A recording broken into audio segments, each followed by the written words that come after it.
Hi guys, this is Noiser with another episode of Quick Tips, the series where I post short videos, each containing one tip that has helped me to improve my game in Rainbow Six Siege.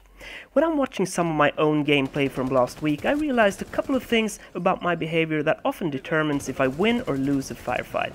When I'm unsure of what to do or where to go, I often end up being a much too easy target to kill because I stand in the open hesitating instead of acting. But when I play confident and sort of have a plan, I make much better use of one of the most important lifesavers in the game: cover. With such a fast time to kill, using cover is an important basic tactic to stay alive in Rainbow Six Siege. And now you might ask yourself, am I watching the most stupid YouTuber in the world? What is he going to tell me next? That pulling the trigger is a great way of making bullets come out the barrel of a gun? Well, the thing is, I share stuff that I have found important to me.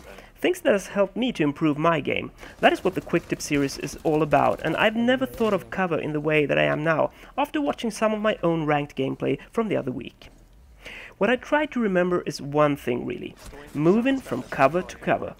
Only standing still when I'm close to something to go prone behind, for example. Always planning my next move.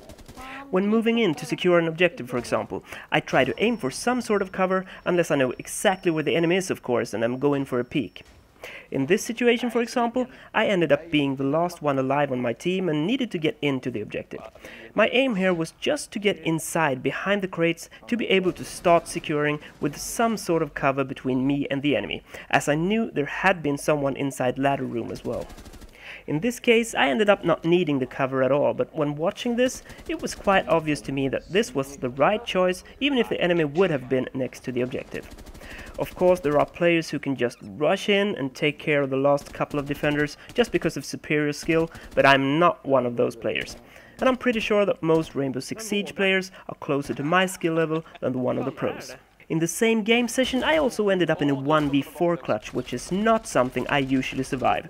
In these situations, luck is my best friend, but it's quite interesting how my luck seemed to improve every time I act with confidence.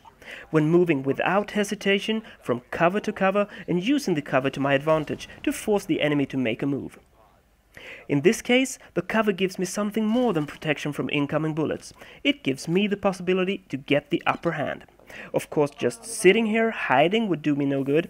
It would only allow the attackers to use it against me, rushing in, finding some cover of their own, and easily outmaneuvering me by attacking from multiple directions. But in this case, I use the cover to go in and out of firefights at the same time as I figure out a plan of what to do depending on where they eventually will enter the room. So, to sum this up, move from cover to cover and plan your next move so you're prepared to go prone or get behind something the second you get under fire.